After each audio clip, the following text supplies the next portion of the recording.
This is Steve Ridgell, and I want to tell you about my friend Scott being born again. Now, Scott's got a great story, and the thing I appreciate about Scott's journey is that he's very aware of the people that matter to him along the way. So, Scott's story really starts with his grandparents raising his parents to know about Jesus. And when Scott and his sister Donna were young, his parents spent a lot of time taking him to church and vacation Bible school. In fact, Scott will tell you his parents had him baptized when he was very, very young. Now, it really wasn't Scott's choice, and that's one of the things that led him to what he just did last week. But Scott will tell you that the intention was good, and they explained to him what they had done and why and what it meant. And so that lasted up to about high school, and his parents kind of quit going. And so Scott and Donna kind of grew up, and they were good people and had some basic Jesus belief. Well, we first got to know them because uh, Donna, Scott's sister, got stage 4 cancer. And she happened to live next door to our children's minister, Jenny.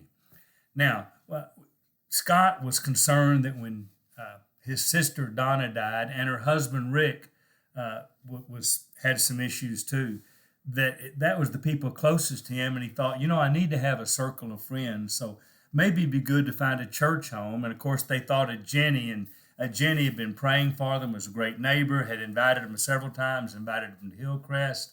And Donna didn't want to come. But Scott started coming to our Wednesday night Jesus Journey class. Became very active, very involved in our Jesus Journey class. And Scott convinced Donna to come back to church and start going to the Jesus Journey class. So as we talked to Scott, and he said, no, I was baptized young. My parents explained it. And then one time we got a chance to visit with Donna about her Jesus journey. And what Donna said was, you know what? Yes, much like Scott, I was baptized, all that. But she said, I was actually baptized again when I understood to make it kind of my choice some 35 years ago, and it was at Hillcrest. And then she said somebody hurt her feelings, got mad, dropped out of church. But she said, I want to come back. And so Donna did. Toward the end of her life, she came back, repented, let us announce that at church, became very active in our Jesus Journey class, and just was a real spiritual influence on a lot of people to help them come back to Jesus, come to Jesus. And it really impacted Scott because Scott began thinking about Donna's journey. He began thinking about how his sister had been rebaptized because she wanted it to be her decision.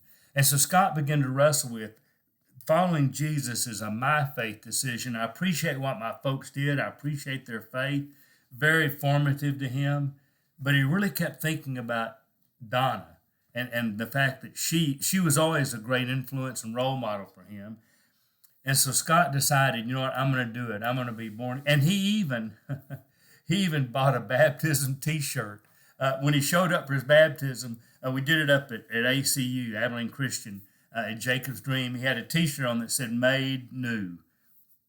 It was touching. It was emotional. Now, Scott's a private person, pretty shy, so he had a very select group he invited, mostly people from the Jesus Journey class that he had gotten close to. And 8 or 10 of us were up there and watched that. And I really appreciate Scott's journey because he could have done this a long time ago just to honor Donna's memory because she did pass from stage 4 cancer.